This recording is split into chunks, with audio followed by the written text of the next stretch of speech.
सभी का हार्दिक अभिनंदन करती हूँ। द्वंद्व कहाँ तक पाला जाए, युद्ध कहाँ तक टाला जाए, द्वंद्व कहाँ तक पाला जाए, युद्ध कहाँ तक टाला जाए, राणा का तू वंशज है, फेंक भाला जहाँ तक जाए। ऐसे वीर योद्धा शिरोमणि महाराणा प्रताप की जन्म जयंती की आप सभी को हार्दिक बधाई और शुभकामनाएं देती हूँ। महाराणा प्रताप जैसा आप सभी मानव औषधि सुन ही रहे हैं कि वीर थे, एक योद्धा थे जिनका नाम इतिहास में अमर है, क्योंकि उन्होंने अपनी मातृभूमि के लिए अपनी देशभक्ति, स्वतंत्रता, स्वाभिमान की मिसाल पेश की, हिंदुस्तान को गौरवान्वित करवाया था। महाराणा प्रताप एक ऐसे योद्धा थे जिन्होंने मेवाड़ हल्दी घाटी के लिए, अपनी मातृभूमि के लिए एक छोटी सी सेना और अपने तलवार और भाले से मुगल शासक अकबर की विशाल सेना और तोपों का सामना किया था निडरता के साथ। इसका ये तात्पर्य है कि आप ये मत सोचो कि हम कितने शक्तिशाली है, आगे वाला कितना शक्तिशाली है, अपने आप को शक्तिशाली बनाओ, जीत आपको अवश्य मिलेगी। महाराणा प्रताप अकबर ने महाराणा प्रताप को झुकाने के लिए प्रस्ताव पे प्रस्ताव भेजे, कहते साम दाम दंड भेद, यहाँ तक ही कह दिया कि एक बार मुझे राजा मान लो, आज हिंदुस्तान का राजा तुम्हें बना दूंगा। लेकिन महाराणा प्रताप ने अकबर के किसी प्रस्ताव को स्वीकार नहीं किया और निडरता के साथ आगे बढ़ते गए। और महाराणा प्रताप का यही निडरपन देख के अकबर भी डरता था, उनके शौर्य और साहस को देखकर अकबर घबराता था।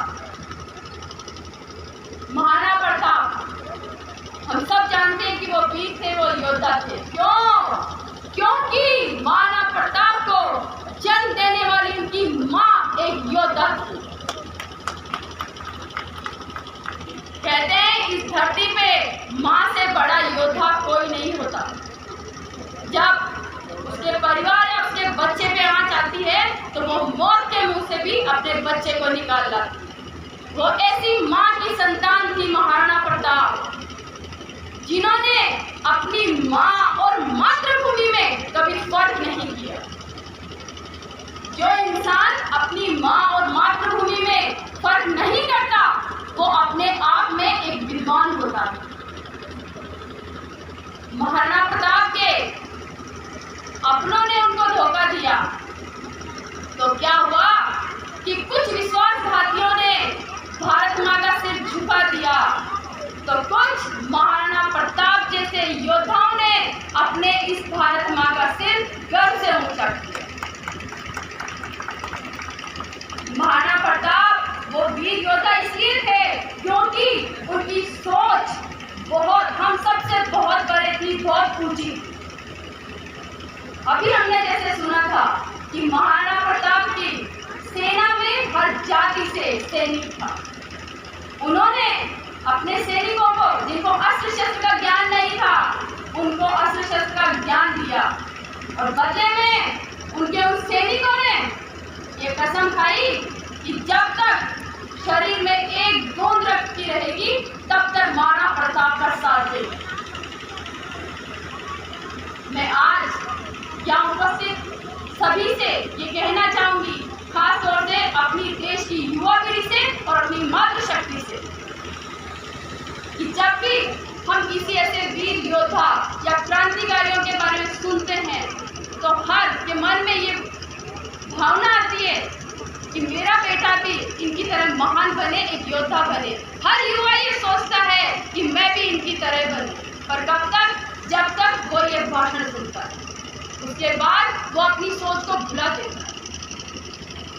आज अभी पहले किसी बताया कि अपना इतिहास धीरे धीरे विलुप्त होता जा रहा है। क्यों? हमारी अपनी गलती से हो रहा, किसी और पे इल्जाम ना डालें हम। आज छोटे बच्चे से आप पूछिए कि महाराणा नहीं मालूम। क्यों? क्योंकि हम अपने बच्चों को ये बताते नहीं। जब अपने घर में एक बेटी पैदा होती है तो हमारी माताएं, जैसे मेरी माता ने भी किया, बचपन से उनको ये संस्कार देना चालू कर देती है, कैसे उठना है, कैसे बैठना है, कैसे खाना है। क्यों? क्योंकि उसे दूसरे परिवार में जाना है। तो क्यों ना हम अपने बच्चों को भी ऐसे वीर योद्धाओं की, क्रांतिकारियों के बारे में क्यों नहीं बताते, ताकि वो भी आगे चलकर उनके जैसे बने, उनके पदचिह्न पे चले।